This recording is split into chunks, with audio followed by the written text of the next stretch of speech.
It's time to talk sports. It's time for the show. When you hear this song on the radio, it's time to tune in. Better act fast. Let me get that autograph.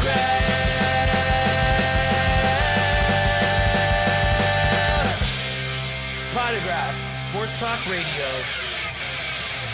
Starting now. Hello.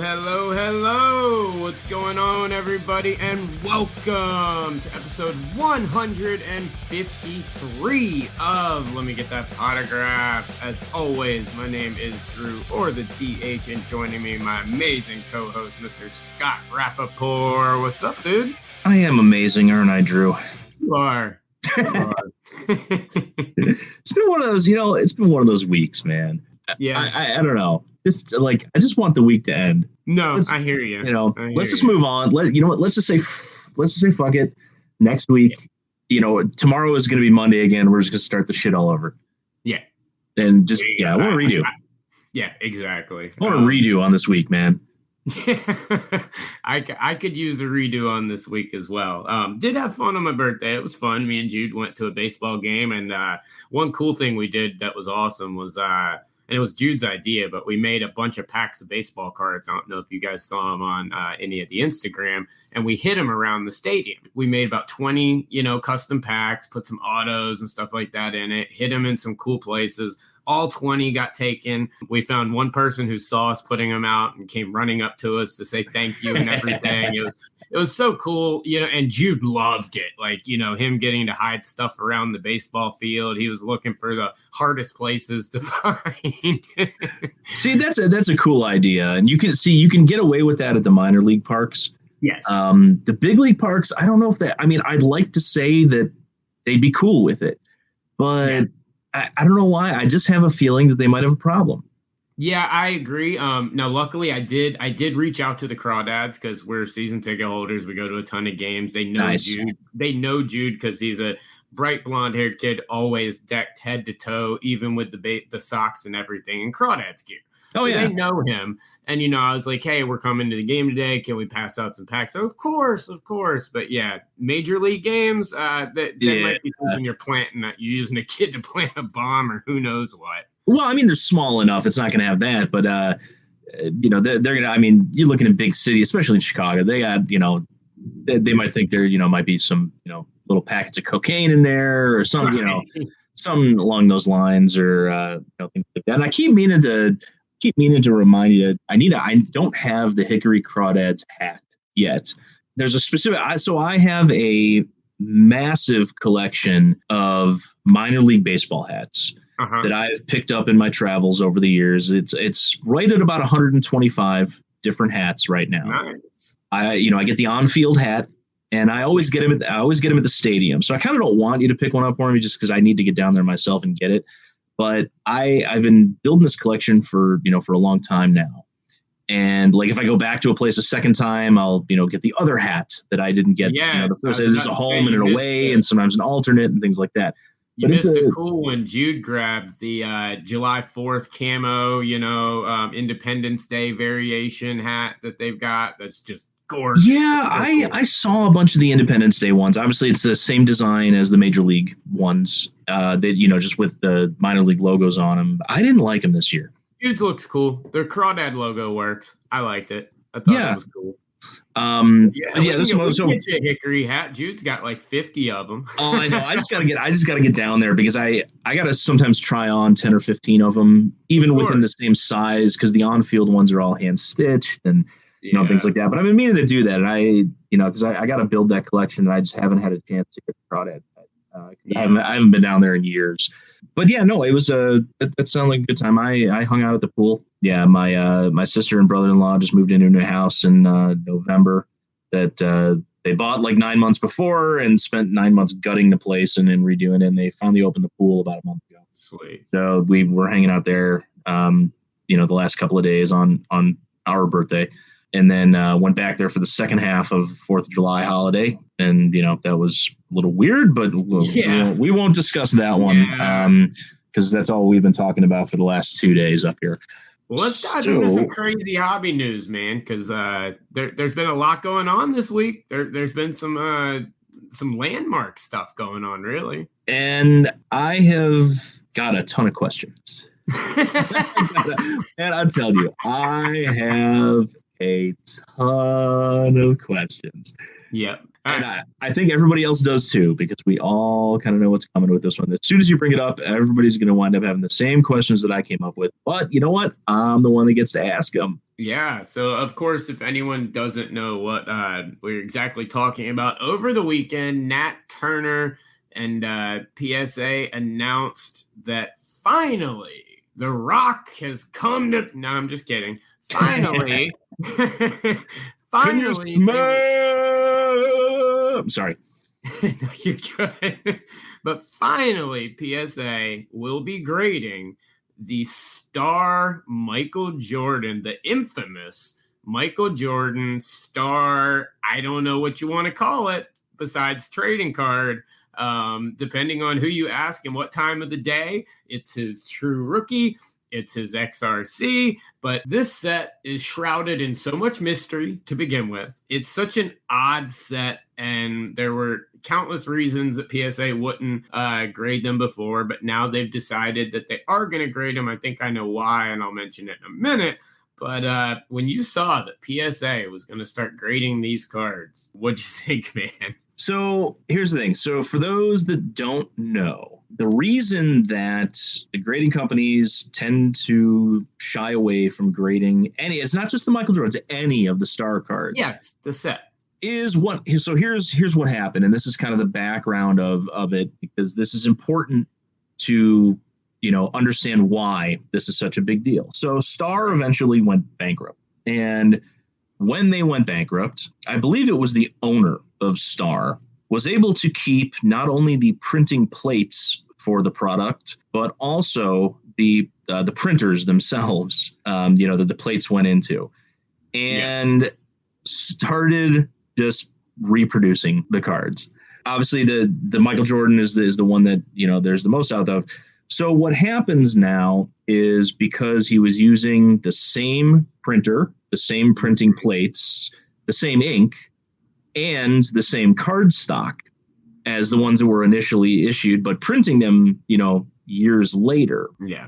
They are indistinguishable from the ones that were printed the first time around, what we'll refer to as the legit ones. Right. And because of that, the grading companies really had no way to tell the difference between, let's call it a real one and a fake one. This is what led to my first question. And my first question is, does PSA now have a way to distinguish between the original print run and the garage post-bankruptcy print run? I have a feeling that the Genimint software that they've acquired, I think that the stuff that when I had him on the show and interviewed him, and the things that he was telling me that this software was going to be able to do and what they were building up, I have a feeling that it may be that acquisition of Genimint and the software and the new tech that they have, that they do have a way to be able to figure this out. Yeah. Does the software in its analytical process somewhere along the line, did they find a difference between an original print run and a garage print run? And is that difference consistent? Yes. Across the board? And if that's the case, that's awesome. Yeah. Because they now have a way to distinguish the difference between the two. Now, the other question I had, because we know that Beckett has been grading, they're the only ones that were grading the star cards. How many of the ones that Beckett graded, if they were sent to PSA, are going to be found to have been part of the later print run? Well, that's one thing I was actually going to bring up later on, is the amount of BGS, especially with their values tanking like crazy. Anyone that has these stars in a BGS holder is going to want to cross the PSA. Right. And so I'm very curious. That was one of the things I'm very curious about when all these crosses happen, whether they're cracked out or not. They're going to keep the original flip and people will post it on social media if it comes back fake, yada, yada.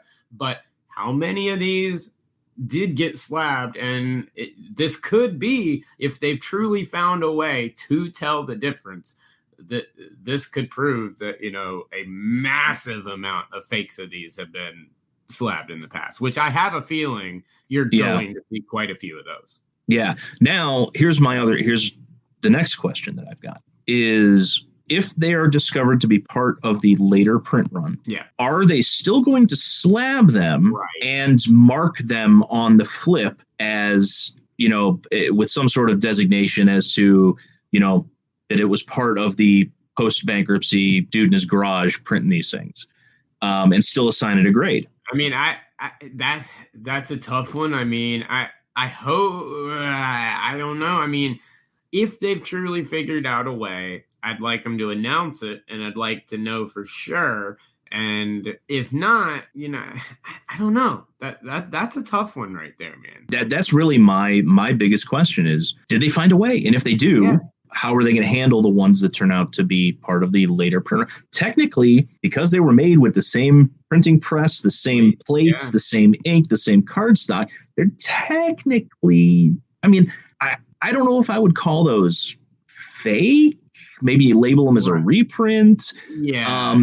I mean, because it was post-bankruptcy and things like that, and the guy didn't necessarily own the intellectual property, maybe they could be considered forgeries. Well, this could end up bringing in a new designation on a flip. They could have a special designation for these on a flip that they don't use for other cards, because there's really no other instance where the fake fleers and stuff like that easily recognized. Yeah, but those are straight up. Those are forgeries. Those are straight up fake. Those are forgeries. This one is. I mean, this one right here, and this is the only product that this exists where it's not a true forgery. I just don't know, how they're going to handle it, and I'd like to hear from Nat, and say, hey, are you? I'd like him to come out and say, look, this is what we're going to do with them. If they're legit, they're part of the original print run, they're real, we're going to give it a grade. We're going to treat it like we treat any other card. But if it's part of the secondary print run, then this is how we're going to label it, but we're still going to grade it. Or they're not going to grade them at all.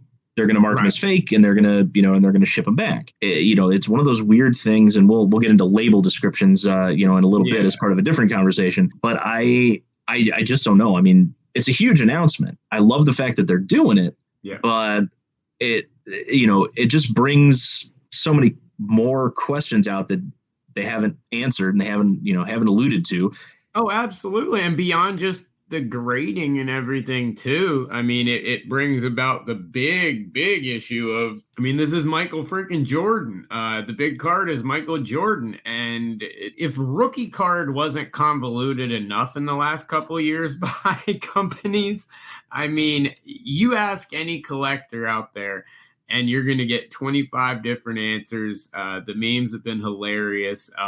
Just which one's the rookie? Do you consider it an XRC? How is it going to be viewed in the hobby? And, we can all go by the rules that, they state for what is a rookie card by what magazine or whatever company, whatever league, however you want to look at it. It's the collectors that are going to ultimately decide which one of these is the valuable one, which one is the one to chase, which one is the one you want. And this kind of throws into a wrinkle into the Jordan rookie market. Well, here's the thing. There is an existing precedent, which I'll get to that in a minute. But and that actually would apply with the Michael Jordan, and I'll get to that in a second. But traditionally, the true rookie card is one that is pack pulled. And that is the reason why I'll use 1986 as the example here, because there's two of them, that come into play. So 1986 Topps traded, you had Barry Bonds and you had the Bo Jackson. Now, both of those, because they were in the traded set, the only way to get those cards is if you bought the set or bought the card from somebody who opened the set. But their true rookie is the 87 Topps, because that was the one that was, hugely mass produced. It was, pack, you pull them out of packs and, things like that. Now, that is traditionally the collector's definition of, the true rookie. Right. Now, the precedent that's been set before, we got to go all the way back to 1951 and 1952. And I think that applies here because 1951, you had Bowman, which came out with Mickey Mantle's rookie card. Right. Right. And then you've got the 1952 Topps rookie card, which is, still labeled rookie, whatever the case is, even though it's not, his first year playing. But the 52 Topps is more desirable because that was also the first year of production for Topps baseball cards. Yeah. And the reason that would be similar here is because even though the star card came out prior to 86 Fleer, 86 was the first year of production for Fleer, for basketball anyway. So I think there's a lot of similarities to how people view, the Mickey Mantle within the hobby versus how people, will eventually view, the Michael Jordan situation between the 86 Fleer and was it 84 Star? Yeah. Things like that. And my question, I don't remember, and I don't remember the answer to this, but I know the 84 Star, they were available in team sets. I do remember that. But yes. I don't remember if they ever had packs. Yeah, I'm not sure that, once again, like I said, this is one of those sets that almost has more mystery than actual known facts to it. So I'm not sure. Like I said, like you said, I know the team sets and stuff were done. Yeah. But, you hear everything from a lot of this stuff being sold out of trunks of cars once you got to the second print. And I agree with you. I think the precedent's been set. I hope it translates over from baseball to basketball because, the Fleer, in my opinion, is what it is. And the Star is what it is. And I think it's pretty cut and dry and plain and simple. But everyone in the hobby wants, has to complain about something. You get these guys that are really strict on that rookie card designation or what they think it is. It's really, as we've seen in the last year and a half, the rookie card designation and everything has gotten looser and looser as we but here's the bottom line. I have never seen a pack of Star. Me neither. I've seen team sets. Yep. And things like that. But even as a kid, growing up going to Bulls games, and I actually did see several times those being sold out of trunks, back at the old Chicago Stadium, but I've never seen a pack of Star. And if that's the case, where there were no packs, they were only available in the team sets, then I think no matter what, the 86 Fleer will be considered the true rookie, as it is now. But that's just, again, that's my opinion, but I think that's pretty consistent with the rest of the hobby and the rest of the collecting world, that if it's not pack pulled, then it's not a true rookie. I agree with you. It's going to be interesting. And I know Nat's happy because Nat's obviously a big collector and he's a big Jordan collector. And now he can finally have some Star Jordans in PSA slabs. I was going to say, I'm sure he's got several. Well, he's got them, but they're probably in Beckett slabs now. Yeah. Well, maybe not. They his may have been the guinea pigs as far as this process. So he most likely has already crossed them over. Yeah. I'd like to see him. I can't wait to see him, but a significant movement in the hobby as a card that was kind of almost bastardized. It was an outcast. It was the redheaded stepchild. Yes. Of the hobby.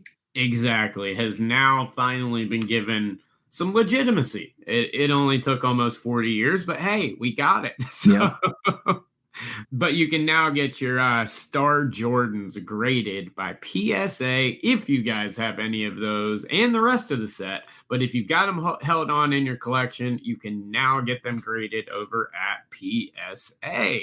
I think we'll stick with grading. Yeah. Kind of moving on here as as the topic, because we have news from all three of the top grading companies this week. Yeah. And since Beckett was the only company that was grading the Star cards, let's move on with them. Let's go. I'm ready. So the new CEO at Beckett has hinted at a major announcement. Yes. He announced last week, or maybe it was the week before, they purchased a VHS grading company. Yeah. I don't know. I just don't know. No. Now, I will say that I kind of, from a personal standpoint, I kind of like that because I've got some old VHS tapes of some Cheech and Chong films that were signed by Tommy. They were signed by Tommy Chong. Oh, sweet. Years ago. And I would love to have those encased in, but then also with a Beckett authenticated. And the funny thing is, the guy, Steve Grad's their lead authenticator. He was there. So it's like one of those things. I'm like, dude, you were here with me. Like we were both there that day. You watched it happen. Do you really need to put much work into it? Right. So it's like, I know they're legit. I don't care. I just want to protect it. So maybe that's a good way to do that if they're going to, add authentication into autograph VHS cassettes. But aside from that, why? Yeah, dude. Like, why? Yeah. Why? Yes. Yeah, exactly. Beyond the rare instances, like you just said, why? I don't get that part of it at all. The VHS stuff, you guys, they're spending so much time trying to make new ways to encapsulate things, but they're not even grading cards anymore. Like, I don't get it. I don't understand it. But I want to touch on well, actually, before you touch on that, I want to know also, will they grade Betamax? I don't know. Hey, maybe they will. Is it strictly VHS? Because somewhere I'm pretty sure I've got a copy of Debbie Does Dallas that's still sealed that I graded. I don't think it ever came out in Betamax, and that's actually the reason VHS won over Betamax is because the porn industry decided to use that as their standard. Yeah. Same reason that we have Blu-ray now instead of HD DVDs, because the porn industry made the choice to go with Blu-ray. It's amazing what porn will actually dictate in our lives, and you guys don't even know it. I know. All right, so back to your thing. All right, so he makes the announcement that they put up a post saying that they're going to make a major announcement at the National, and then he quickly says, oh yeah, and we're hiring. Basically, stop by our booth, we're hiring, but we're putting out a major announcement coming at the National. When I heard this, I immediately started laughing because we talked when we were talking about him being on the show, or him being the new CEO, not having much hobby experience, etc., how he would handle everything. Okay. If you're going to put out an announcement, maybe 20 years ago, the National was the absolute place to do it because it would capture the entire hobby's attention. If you talk to Rich Klein, people like that have been to the National for 20 plus years, they will tell you that's when you'd want to put out the information. In today's world of news every single day, whether it be hobby news or just regular news, and in a 24-hour, 7 days a week, 365 days a year news cycle, to save it for the National, to me, you're going to get less coverage. Yes, people there are going to see it, but it's going to get lost in the shuffle. It's going to be a footnote on every, like myself, I'll be doing a recap video and everything. It's going to be a footnote as opposed to a bunch of other companies announcing a bunch of other stuff, as opposed to making this announcement before the National and then using the National to show that off, to show how great you're doing. I feel like this is another move. This is the first move by him that says, I don't really understand what the current National is and how the hobby news cycle works. Right. And I think then tagging on we're hiring. Yeah.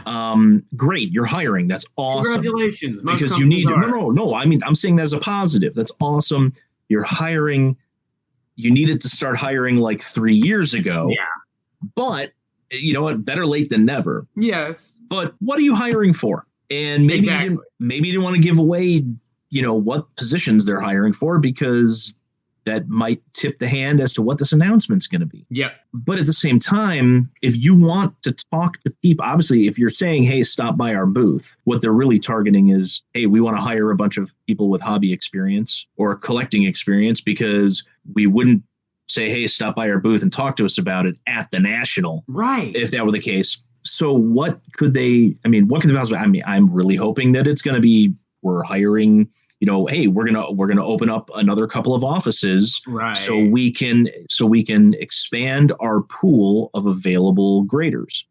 Yeah, because there's a lot of people that would be excellent graders that just don't live in Dallas, in that area, and have no desire or even ability maybe to move to Dallas right, for a job like that. But if they opened up an office in St. Louis, there might be a ton of people down there that would be qualified and would do an amazing job. Right. So maybe that's what they're talking about. We just don't know. Yeah. But it would be nice to, again, hey, we're hiring. Okay, well, what are you hiring for? Exactly. And you wind up having 50 people show up at the booth to talk to you about the jobs, but those 50 people are nowhere near qualified to fill any of those positions, and you're wasting a crap load of time. Exactly. And I just go back to our original conversation on this, as I do want to talk about another grading company as well. But, I just go back to, we talked about having people coming in, these CEOs, these people in these high-ranking positions that aren't involved in the hobby. We saw it with HGA. They ended up being a little more in the hobby than we knew. But the Beckett CEO has pretty much made it known that he's not from the hobby. And I look at this, and the first thing that I thought of was, okay, this dude this is a prime example of not understanding the market of the business you own. Yeah, because there's the way the announcement was made, just tacking on the we're hiring type of deal, saying you're going to do it at the National. It's going to get lost in the shuffle by the biggest news that's going to come out of the National, which we'll talk on the National later. It's probably going to be whatever big cards hit. It's like it is every year. That stuff is going to be put into a footnote unless Beckett has some massive announcement that's going to change the card industry forever. And I'm going to let you know right now, from what I've seen the last couple of years, I'm not expecting that. No.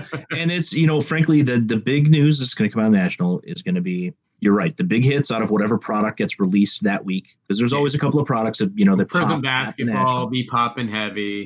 Yeah. And like last year, Select Basketball came out at the National. Yeah. And, that was huge. And UFC, Select UFC was big. Yep. Yeah, so you're gonna see that kind of news. You're gonna see news from the major auction houses on really, really high priced cards that sell. You're gonna see news about individual transactions on the show floor. Also, one major announcement, which I do want to plug as well, is also Slab Strong. Tim, we had him on the show. That was going to be my last news piece.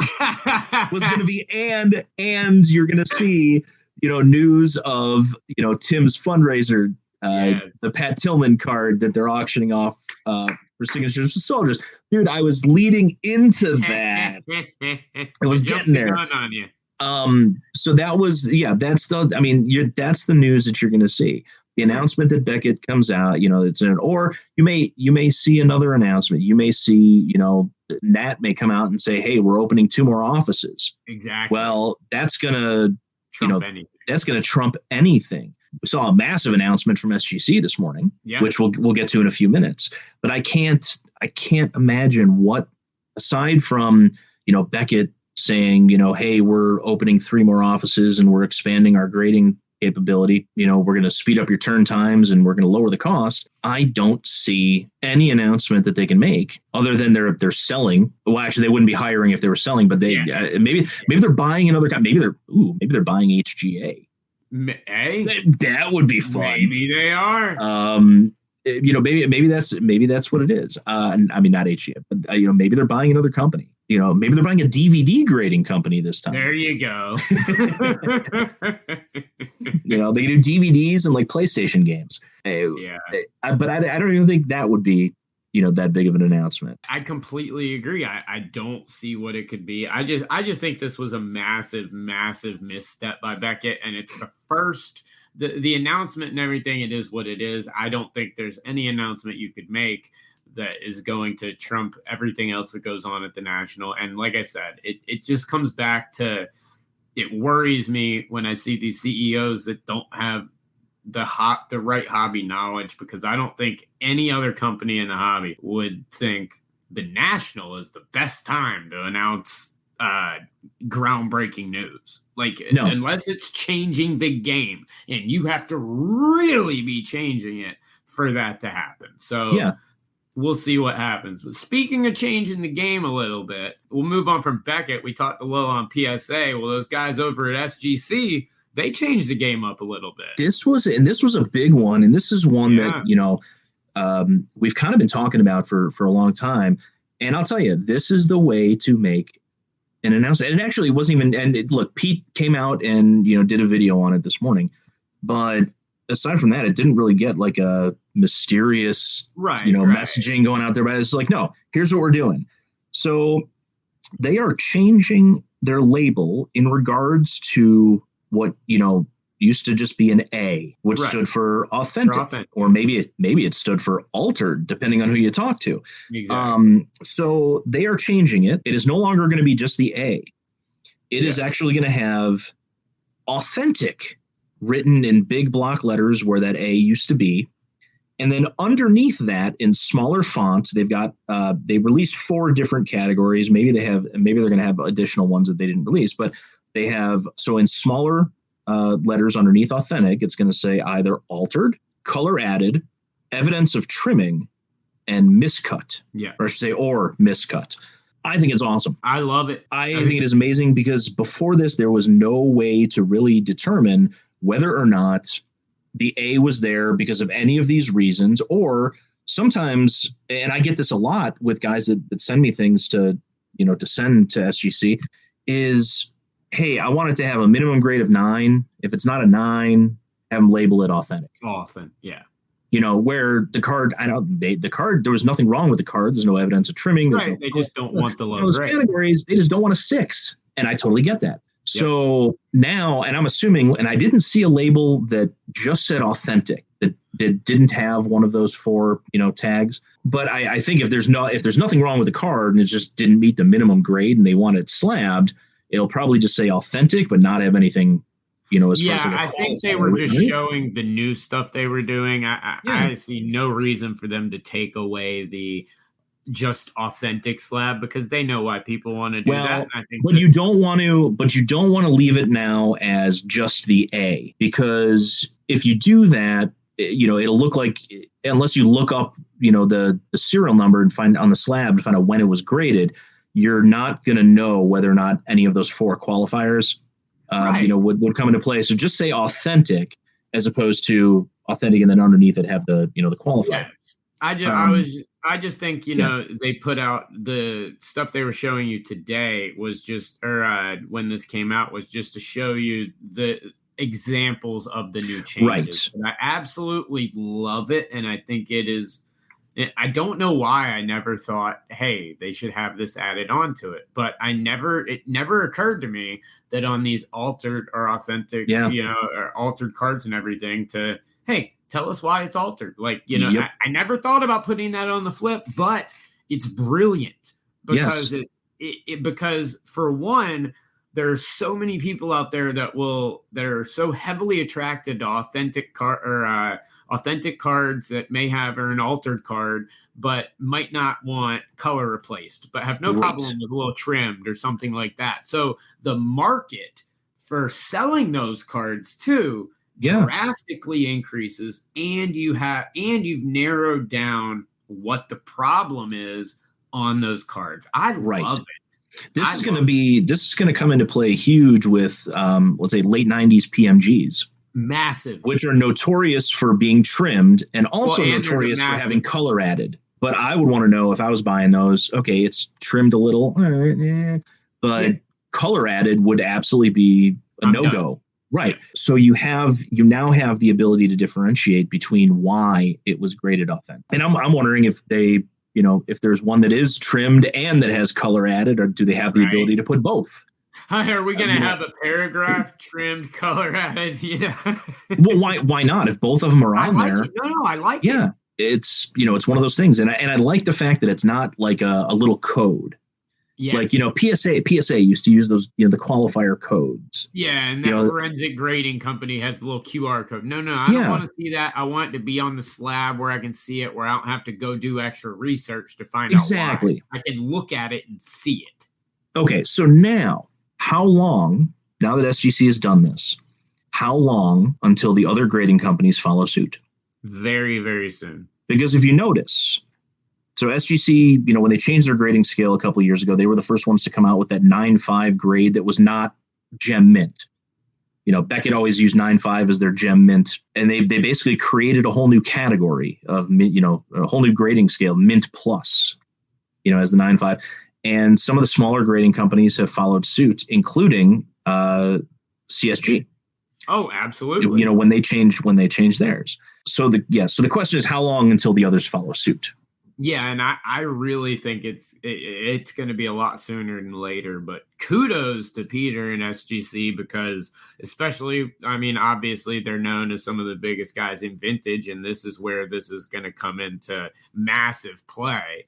I think this is absolutely incredible. I think it's a brilliant idea, and it's one that never even crossed my mind.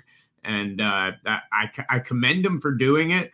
And like I said, it opens up such a wider pool of potential buyers, potential of submitting. Now people with altered cards have no problem submitting. I would have submitted a bunch that came back as altered for trimmed or something. I would have loved to have had those still slabbed and just said they were trimmed. Yep. And had them instead of getting them back in a sleeve that says they were trimmed, right. I'd take that in an instant. And so I love what they're doing. I think they did it absolutely right. And hey, Beckett, guess what? They announced it before the National so they can show the stuff off at the National. Exactly. So, all right, guys. Well, at least we'll get to see him at the National. But right now, guys, we'll be right back because we got to pay some bills. All right. Welcome back, everybody. Now that the wallet is full again, let's continue on with the segment that is taking the nation by storm. It is, of course, movers and shakers. Yeah. And Drew, we'll go ahead and start with you because I know you got a guy who is moving and shaking for sure. Oh, in more ways than one. I have a feeling his card market might move a little bit, but he's definitely moving cities. And that is, of course, my Carolina Panthers. This morning, as we recorded this episode, actually about 30 minutes before we went on the air, officially made the trade official. And Baker Mayfield is coming to Carolina, and we absolutely fleeced those Browns for that fool for a conditional 5th-round pick and $5 million. Are you kidding me? That's less than 90% of backups make. I will take that any day of the week. Baker Mayfield coming to Carolina. Look, I'm not a huge Baker fan. I think he was definitely hindered in Cleveland. I think there were a lot of issues in Cleveland's front office at that time and players that were divas that didn't mesh with him, match up well with him. Now he's going to a guy, and let's face it, Baker's always been known as a little immature. He's going to a team now with Matt Rule, college coach just in the pros couple years, knows how to handle these young kids, has dealt with them for decades. So I like him as the coach. I think if CMC is healthy, he's got one of the best weapons in the league. That's a massive if. But I was going to say that's a big if. No, it's a huge if. But if he gets him even for half the year, that could end up being fine with the team we built around him. He's got an incredible group of wide receivers, especially headlined by DJ Moore, who I think this year shows off that once he gets a quarterback that can throw the ball, and Baker can. He's going to show that he's one of the better receivers in the league and deserving of a number one spot. And I will back that until the day I die. DJ Moore is absolutely incredible. So I love where Baker's going. So Baker Mayfield is 1000% my mover and shaker this week. I don't think he's the long-term solution in Carolina. I don't. I think this is a probably 2-year gap to get to where 2-year, stopgap to either build Matt Corral and see what he has, which I don't think he has it, but we'll see, or find that guy in a couple years when the mass influx of quarterbacks, strong class comes out, whatever. Or, hey, Baker was taken high for a reason. maybe he did need just a fresh start, and he is the quarterback of the future. I see it as a stopgap, but I see his cards moving and shaking quite a bit, as a lot of Browns fans are probably ready to let him go. A lot of Panther fans ready to get those cards in. Side note, do not DM me with Baker Mayfield autos unless they are about 25% of comps. I've got 50 to 60 DMs this morning already. I don't need them. All right. My mover and shaker this week is the Cleveland Browns general manager. I have no idea who his name is, but he is going to be moving and shaking to another city and another job soon. Got that right. Because he traded away, was it 4 first-round draft picks to get Sean Watson, who may not even play for the next 1 to 2 years, depending on what the league does as far as a suspension for him. And then he not only trades away Baker Mayfield, but he retains $10 million of his salary. Yes. In addition to it. And you get a conditional fifth. Woohoo! And you get a conditional fifth. So here's I mean, I don't even know what to say about this guy, because, okay, maybe you screwed up with the Watson trade. Yeah. But you kind of knew what you were getting when he sat out last year. You could still fix it, though. You could still fix it. You could still look, the relationship between Baker and the team kind of faltered. And, especially it got even worse after they got rid of, Odell Beckham. Yeah. You take away the guy's number one weapon. And I'm happy for Odell. I really am. Went and won a Super Bowl is great. But you're taking a guy that you drafted first overall and who's got potential, and you're basically saying, yeah, we're done with you, screw off. But you're not really having a solution as a good backup, because again, I'm not anticipating Watson to play. When your solution is pray that the commissioner doesn't suspend my $100 million quarterback for the entire year or two, you got a problem. I mean, That's his best case scenario right now. But hey, you know what? Check this out. This can be a completely new record this year, because remember last year they added that 17th game. Yeah. So now the Browns can beat their existing 0-16 record, and they can go 0-17. And if any team can do it, it's the Browns. I know. The only thing they need is to bring Hugh Jackson back as the coach, and we'll be in business. No, I agree with you, man. Panthers absolutely. As a guy, sorry, we turned movers and shakers this weekend to the Breaking Baker show, but this is a big move all the way around, and I agree. That GM's in some deep trouble. I don't know his name either. I try and find as little out about Cleveland as humanly possible. I mean, does it really matter what his name is? Because the bottom line is, after this mess, he's probably never going to get a job as a GM anywhere else. I was about to say, I'm pretty sure right now, the name for the Browns GM is probably New Blank. Yeah. New GM Blank. That's probably his name, because there's probably one coming, if not during the year, after the year. This was a complete and total mess. They just got fleeced badly, but this also shows me I don't know if they panicked or there wasn't a market for Baker or what. I don't know. But there had to be a market. There had to be a market somewhere for Baker. That's my point. But you take this deal where you take on all of the money too. Like, I mean, you're taking basically, I mean, they say we split the financials. We're paying him $5 million in a conditional fifth. No, you didn't split that's not a split. That's like, you know, yeah, that you got bent, Cleveland, you got bent over. Yes. Let's just call it like it is. Good thing is they're used to it. Yeah, that's. I mean, they can't get. Disappointment. You can't get more disappointing than that. But you got a GM that's basically pissing away all of Jimmy Haslam's money. And it's like, hey, what's another $10 million on top of that? Right. Oh man, Cleveland. Keeping on Cleveland. Yes. For a minute. It's been in Cleveland before. And it's been a great show in Cleveland before. It's probably the only good thing to ever come out of Cleveland. Yes. When they were doing it there at the old IX Center. But coming up in a couple of weeks in ratty old Atlantic City, we've got the National Sports Collectors Convention. Yes. At the end of the month. And dude, there is no more exciting time within the hobby than the lead up to, and then the actual national. Every year, even if I don't go, I get excited about it because of all the stuff that goes on there. You will never find a larger collectible show anywhere. Yeah. That is as good as this. And fortunately for all you guys out there, Drew and I are both longtime veterans of the National Sports Collectors Convention. Very much so. So, Drew, I will let you kick off this the rest of this one.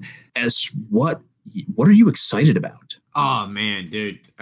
Well, I'm not excited about the Atlantic City part. Not excited about the drive-in. Not excited about the location, but everything else, I am so excited about the National, dude. It is.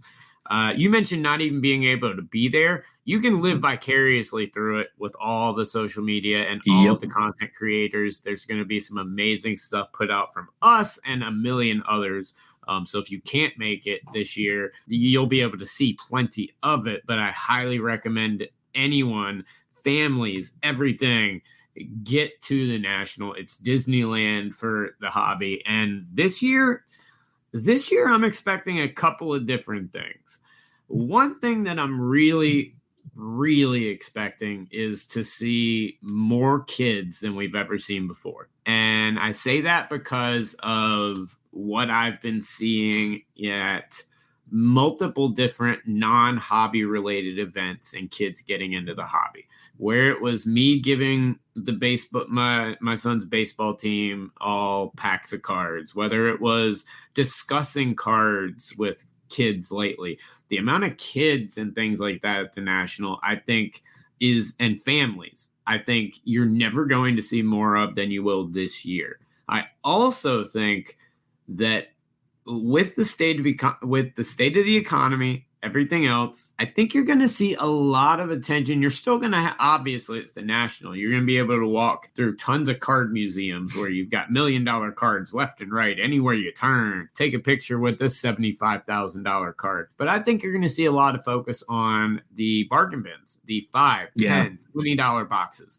I expect to see people spending a lot more time in that area, especially now that grading is opened up to where you can actually send subs in, get them back, and start flipping again. Normally, a couple of years ago, you might have been doing base cards. Now you're moving up to a pink camo mosaic or something, but you're getting it for cheaper than you were getting that base for. So, I mean, I expect to see a lot more attention on those boxes, probably by normal goers than as opposed to previous years, where it was much more attention focused on the display cases. I think the people at Eagles Club and stuff like that, the bargain boxes, I expect to see those filled. But my biggest thing about the National, and this is where it gets a little interesting and a little weird, because the National is shortened for the National Sports Card Convention.